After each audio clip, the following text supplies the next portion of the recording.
Hello students, welcome to my class.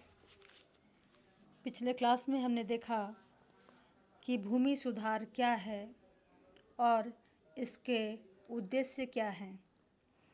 अभी के class में हम लोग भारत में भूमि सुधार किस तरीके से लागू हुई और इसके क्या क्या लाभ किसानों को मिले, इसके बारे में पढ़ेंगे। तो भारत में भूमि सुधार या land reforms in India. Bharat में स्वतंत्रता से पहले ब्रिटिश सरकार ने यहाँ महालवारी व्यवस्था और जमींदारी व्यवस्था के रूप में भूमि सुधार करने का दावा किया था, लेकिन ऐसे सभी प्रयत्नों का उद्देश्य किसानों की दशा में कोई सुधार न करके केवल मालगुजारी से प्राप्त आय को बढ़ाना था। जमींदारी व्यवस्था के कारण जब यहाँ के किसानों का शोषण बहुत अधिक बढ़ गया, तब राष्ट्रीय स्वतंत्रता आंदोलन के दौरान राजनीतिक नेताओं का ध्यान इस समस्या की ओर गया। इससे पहले सन 1918 में किसानों द्वारा किया जाने वाला खेड़ा आंदोलन और सन 1928 का बारदोली सत्याग्रह स्वयं किसानों द्वारा अपने शोषण के विरुद्ध किया गया था। सन 1936 में अखिल भारतीय किसान सभा ने अपनी बैठक में बहुत जोरदार ढंग से जमींदारी व्यवस्था को समाप्त करने और भूमिहीन मजदूरों को कृषि भूमि देने की मांग उठाई थी।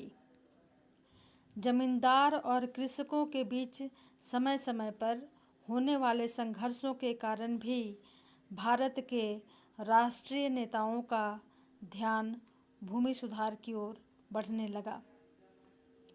स्वतंत्रता के तुरंत बाद समाज के सभी वर्गों को विकास के समान अवसर देने और कृषि संरचना से संबंधित समस्याओं को दूर करने के लिए भूमि सुधारों की आवश्यकता पर जोर दिया जाने लगा।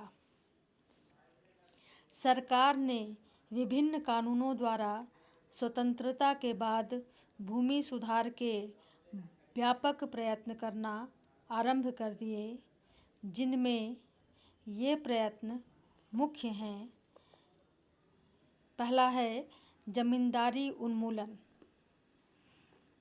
भूमि सुधार की दिशा में सबसे महत्वपूर्ण कदम सन 1951 में उठाया गया, जब एक कानून बनाकर इस वर्ष जमींदारी प्रथा का उन्मूलन कर दिया गया।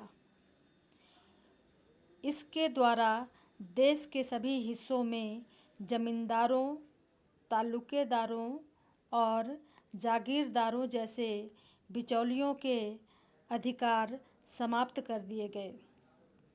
जमींदारी उन्मूलन कानून में यह व्यवस्था की गई कि जो किसान काफ़ी समय से जिस भूमि पर खेती कर रहे हैं, यदि वे अपने वार्षिक लगान का 10 गुना रुपया सरकार के पास जमा कर दें, तो उन्हें अपनी भूमि का स्थायी मालिक मान लिया जाएगा। ऐसे किसानों को भूमिहर किसान कहा गया। इसके फलस्वरूप करोड़ों किसान अपनी भूमि के मालिक स्वयं बन गए। दूसरा है काश्तकारी सुधार या टेनेंसी रिफॉर्म्स। जमींदारी उन्मूलन के बाद सरकार का ध्यान उन काश्तकारों की ओर गया जो बड़े बड़े भूस्वामियों से खेती के लिए ज़मीन किराए पर लेकर उस पर खेती करते थे। अलग अलग क्षेत्रों में इन काश्तकारों को विभिन्न नामों से संबोधित किया जाता है। उत्तर प्रदेश और बिहार में इन्हें बटाईदार, पश्चिम बंगाल में बरगदार पंजाब में कामीन और तमिलनाडु में इन्हें वरमदार कहते हैं। धनी भूस्वामी इन्हें जमीन किराए पर देकर मनमाना लगान और फसल का हिस्सा प्राप्त कर लेते थे। देश के आर्थिक विकास के लिए यह आवश्यक समझा गया कि काश्तकारों की दशा में सुधार किया जाए। तो इस प्रकार काश्तकारों के सुधार के लिए भी सरकार ने प्रयास किए और धीरे धीरे इनको किराए में खेती करने के बजाय वे ज़मीन उनके नाम करवाए जाने लगे। तीसरा है जोतों की चकबंदी। जोतों की चकबंदी कहने का भी, जोत का मतलब होता है खेत और चकबंदी का मतलब हो गया अलग अलग टुकड़े को एक साथ मिला के बांधना, उसे चकबंदी कहते हैं। भारत में किसान से संबंधित एक अन्य समस्या किसान की कृषि भूमि का छोटे छोटे अनेक स्थानों पर बिखरा होना रहा है। चकबंदी वह व्यवस्था है जिसके द्वारा किसान को इस बात के लिए तैयार किया जाता है कि वह इधर उधर बिखरे हुए अपनी भूमि के अनेक टुकड़ों की जगह इतने ही क्षेत्रफल के एक या दो चक अर्थात खेत प्राप्त कर ले। इसका उद्देश्य किसान के समय की बचत करके उसे सिंचाई की सुविधा और फसल की रक्षा के लिए अधिक अवसर देना है। इस काम के लिए विभिन्न राज्यों में चकबंदी कानून बनाए गए और सिंचाई की सुविधाओं के लिए सरकार द्वारा ऋण की भी व्यवस्था की गई। चौथा पॉइंट है जोत की अधिकतम सीमा का निर्धारण। कृषि और भूमि से जुड़ी हुई एक अन्य समस्या भूमि का असमान वितरण होना है। कुछ कृषकों के पास इतनी अधिक भूमि है कि वे उसका सही उपयोग नहीं कर पाते, जबकि अधिकांश किसानों की भूमि इतनी कम है कि उसके द्वारा वे अपनी अनिवार्य ज़रूरतों को भी पूरा नहीं कर पाते। इस दशा में सुधार करने के लिए सन 1956 से केंद्र सरकार के निर्देश पर राज्य सरकारों द्वारा कृषि भूमि की अधिकतम सीमा निर्धारित करने के लिए कानून बनाए गए। यह प्रावधान किया गया कि जिस व्यक्ति या परिवार के पास जोत की निर्धारित सीमा से अधिक भूमि है उसे सरकार द्वारा अपने अधिकार में ले लिया जाएगा और वो अधिकृत भूमि को भूमिहीन किसानों में बांटने की व्यवस्था की गई जो सामाजिक और आर्थिक रूप से बहुत कमज़ोर हैं।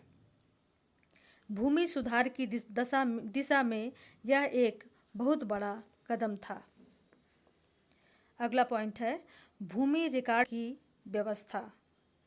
स्वतंत्रता के पहले से लेकर जमींदारी प्रथा का उन्मूलन होने के समय तक किसानों के भूमि अधिकार से संबंधित रिकॉर्ड की कोई व्यवस्था नहीं थी। भूमि सुधारों को लागू करने के लिए यह जरूरी था कि प्रत्येक किसान की भूमि से संबंधित रिकॉर्ड उपलब्ध हो।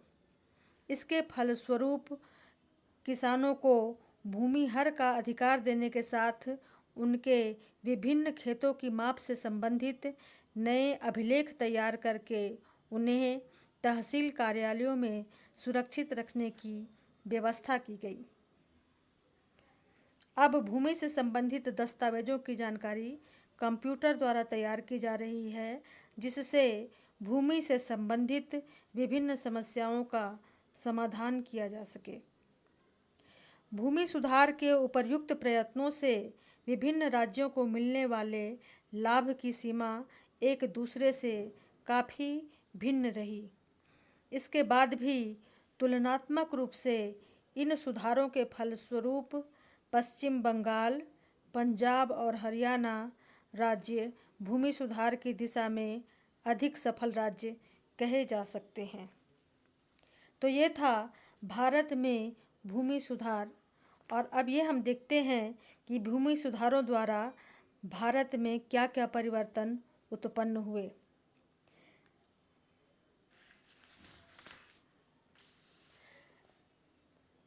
आंद्रे बेताई ने अपने अध्ययन के द्वारा यह स्पष्ट किया है कि भूमि सुधारों के प्रभाव से बड़े भूस्वामियों का प्रभाव काफ़ी कम हो गया तथा भूमिहीन मजदूरों की दशा में संतोषजनक सुधार हुआ है।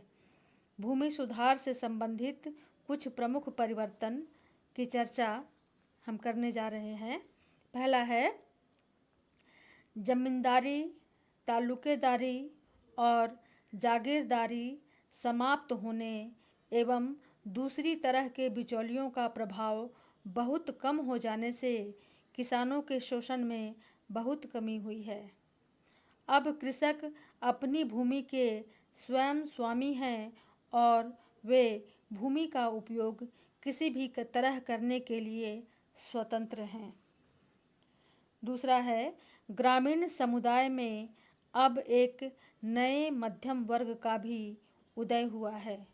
इस वर्ग की विशेषताएं काफ़ी सीमा तक नगरों के मध्यम वर्ग से मिलती जुलती है। स्थानीय राजनीति और विकास कार्यक्रमों में भी इस वर्ग का हिस्सेदारी बढ़ती जा रही है। तीसरा है भूमि सुधारों के प्रभाव से कृषकों को सुरक्षा मिली। अब किसी भी किसान को आसानी से उसकी भूमि से बेदखल नहीं किया जा सकता। बटाई पर खेती करने वालों के हितों को सुरक्षित रखने के लिए भी अनेक नियम बन जाने से उनका मनमाना शोषण करना संभव नहीं रह गया है। अगला पॉइंट है अब बंधुआ मजदूरी प्रथा को भी पूरी तरह से समाप्त कर दिया गया है। लाखों बंधुआ मजदूरों को अपने मालिकों से मुक्त करवाने के फलस्वरूप यह लोग किसी भी व्यवसाय के द्वारा आजीविका उपार्जित करने के लिए पूर्ण स्वतंत्र हैं। जिन बंधुआ मजदूरों का पुनर्वास करके उन्हें खेती के लिए कुछ भूमि दे दी गई है, उनकी दशा में काफ़ी सुधार हुआ है। अगला पॉइंट है भूमि सुधारों का सबसे अधिक प्रभाव अनुसूचित जातियों की स्थिति पर पड़ा है। उनकी आर्थिक और सामाजिक दशाओं में सुधार होने से अब इन जातियों के लोग अपने आप को कहीं अधिक सुरक्षित महसूस करने लगे हैं। छठा है भूमि सुधारों के फलस्वरूप कृषि उत्पादन में तेजी से वृद्धि हुई है। विभिन्न प्रकार के खाद्यान्नों की खरीद का न्यूनतम मूल्य निर्धारित होने से किसानों की आर्थिक स्थिति में सुधार हुआ है। इसी का परिणाम है कि अब गांव में भी पक्के और हवादार मकान बन रहे हैं तथा स्वास्थ्य के क्षेत्र में भी काफ़ी सुधार हुआ है। तो इस प्रकार हम देखते हैं कि भूमि सुधारों के फलस्वरूप ही आज हमारे देश में सघन खेती और कृषि की नई तकनीकों का उपयोग संभव हो सका है। इस संबंध में संयुक्त राष्ट्र संघ की एक रिपोर्ट में कहा गया है कि भारत में स्वतंत्रता के बाद भूमि सुधार से संबंधित जितने कानून बनाए गए उतने कानून पूरे विश्व में कहीं भी नहीं बनाए गए। इन कानूनों ने भारत के करोड़ों किसानों को लाभ पहुंचाकर अपने सामाजिक आर्थिक जीवन को बदलने में मदद की। यह कथन भारत में भूमि सुधारों से पैदा होने वाले परिवर्तनों को स्वयं ही स्पष्ट कर देता है। तो आज के क्लास के लिए इतना ही है। अगले क्लास में हम हरित क्रांति या ग्रीन रिवॉल्यूशन के बारे में चर्चा करेंगे। धन्यवाद।